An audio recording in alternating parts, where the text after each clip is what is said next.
जबरदस्त चीज Indian polity से नहीं, इकोनॉमी से जुड़ी हुई चीज और भी है एक, और वो क्या है? Bad bank. साथियों, bad boy, bad image, bad शब्द हमने बहुत जगह सुना है ना? हर चीज के पीछे बैड लग जाता है तो मन में आता है कि यार ये तो कुछ गड़बड़ी होता होगा, लेकिन पहली बार आप समझेंगे कि बैड शब्द भी अच्छा होता है। और बैड बैंक का निर्माण खुद सरकार कर रही है, यानी सरकार एक ऐसी बैंक बना रही है जिसका नाम ही बैड बैंक है। गंदी बैंक है, बेकार बैंक सरकार बना क्यों रही है? फिर अगर बैड बैंक ही बनाना है तो फिर लॉजिक क्या है बनाने का? आइए चर्चा करते हैं। बहुत ही शानदार कंसेप्ट है और इकोनॉमी का बेहतरीन कंसेप्ट है कि सरकार क्यों बना रही है बैड बैंक और बैड बैंक के फायदे क्या होंगे, क्यों बनाए जाने की बात होती है। चलिए आपको कुछ बातें समझाते हैं, फिर बैड बैंक के बारे में बताएंगे। खबर को आप इस प्रकार से समझने की कोशिश करें कि ये इश्यू रिलेटेड टू प्लानिंग है। यूपीएससी के अंदर जीएस पेपर 3 का ये पार्ट है, इंपॉर्टेंट है। Indian economy and issue related to planning है, महत्वपूर्ण है, इसे जरूर पढ़िए। आइए चर्चा करते हैं। What is good about a bad bank?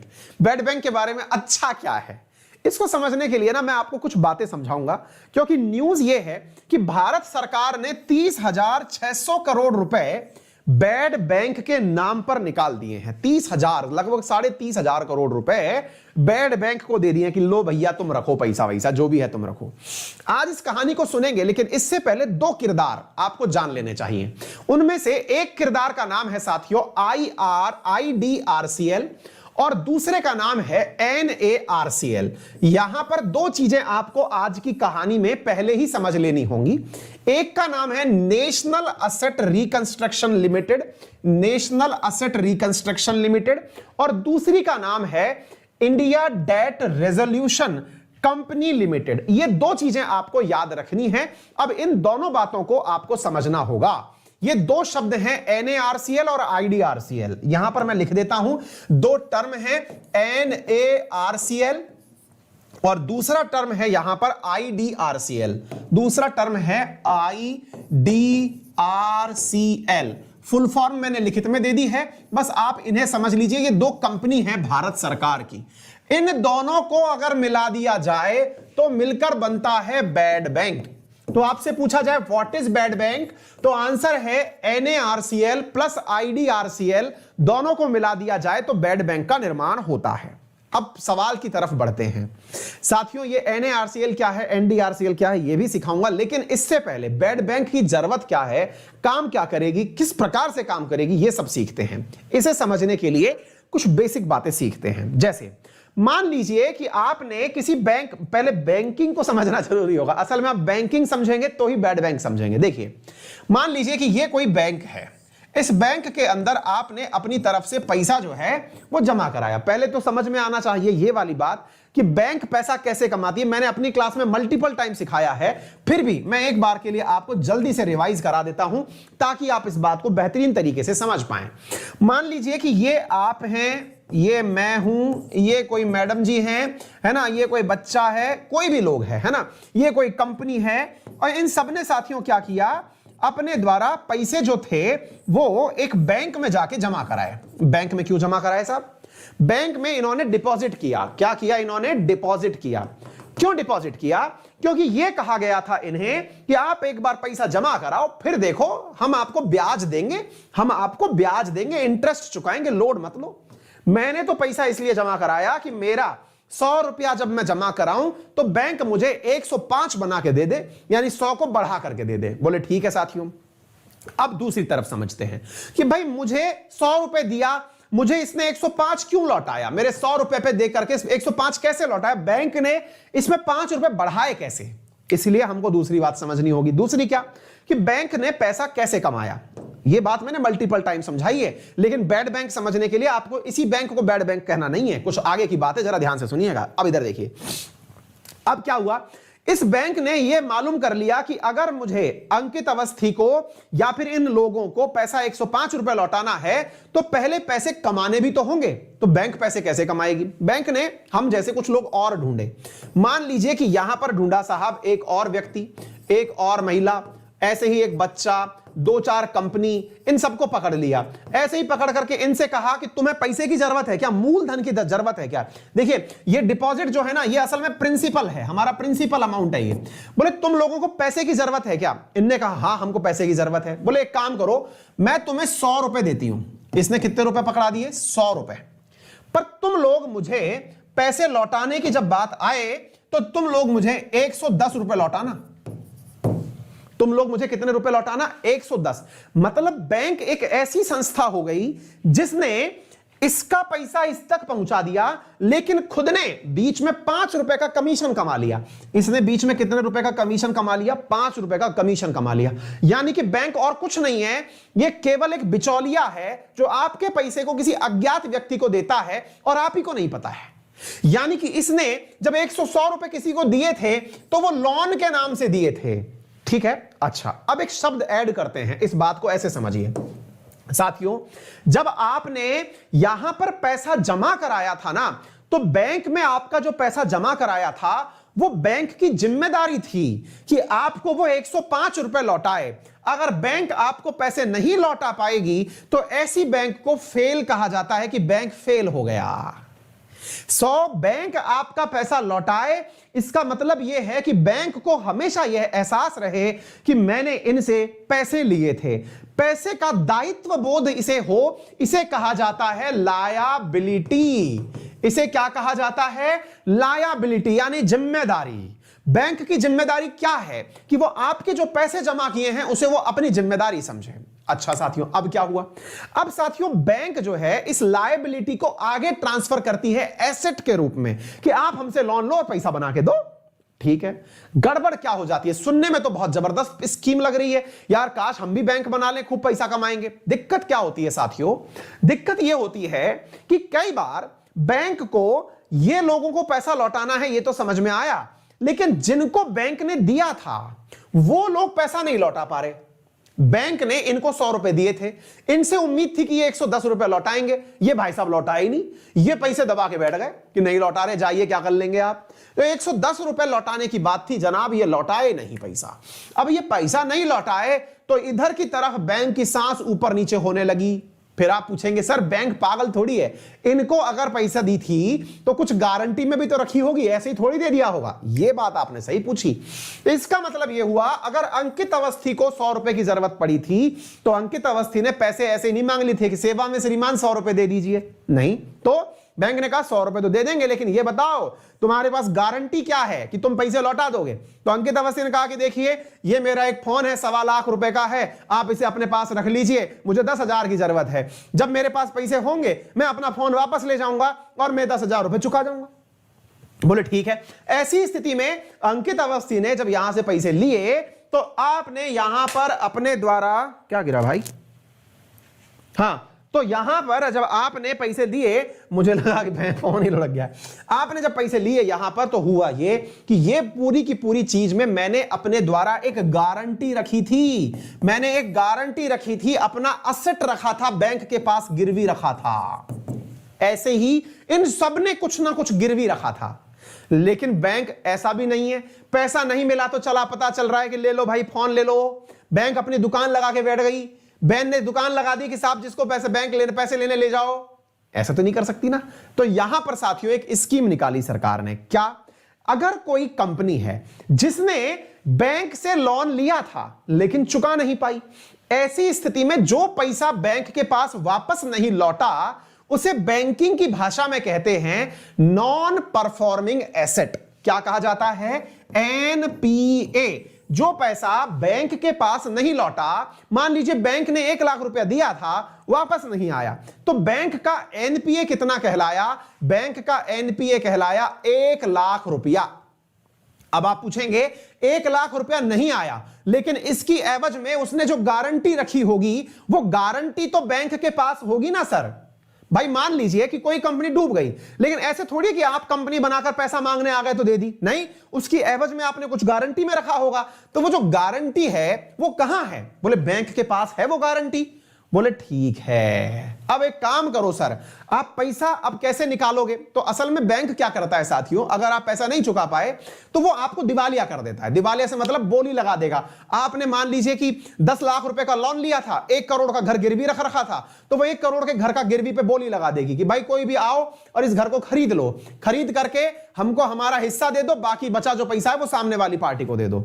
यानी हमको अपना पैसा चाहिए, फिर चाहे हमको गिरवी करवा करके किसी को भी मतलब दिवालिया घोषित करना पड़े।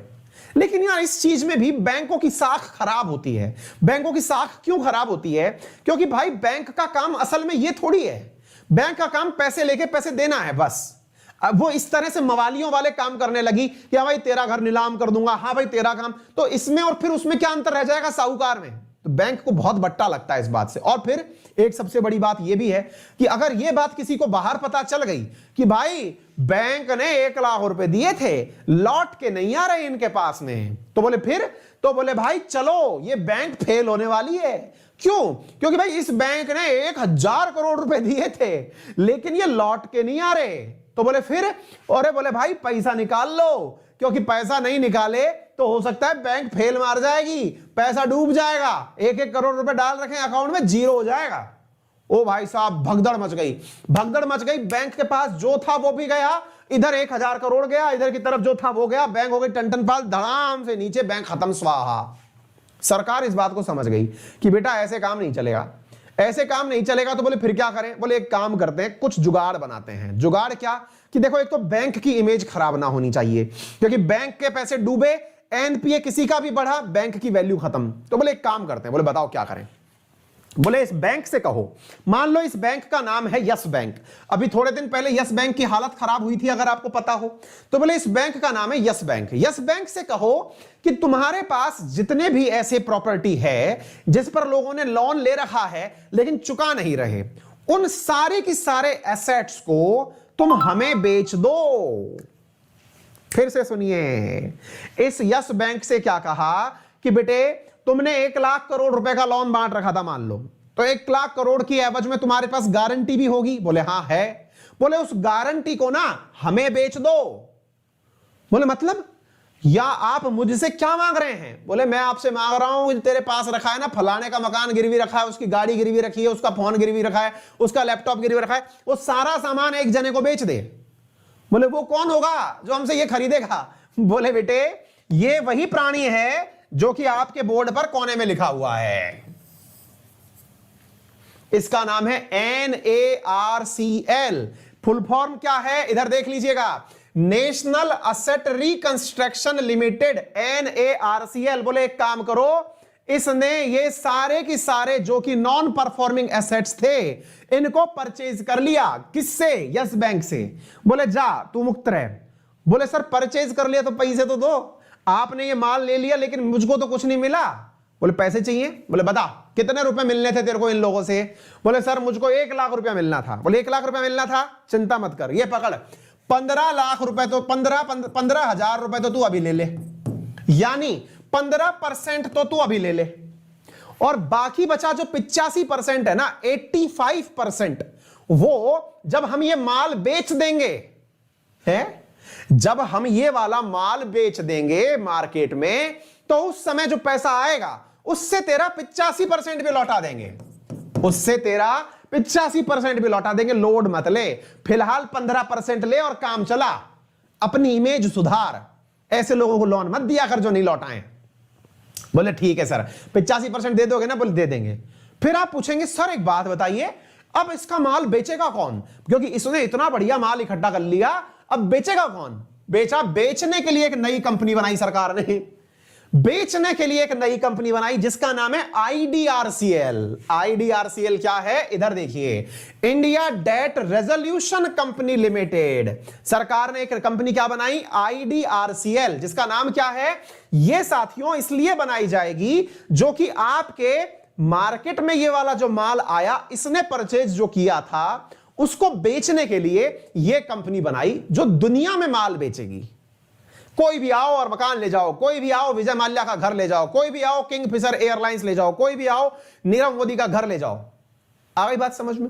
यानी एनपीए, नॉन परफॉर्मिंग असेट को परचेज करने के लिए तो कौन बनाया?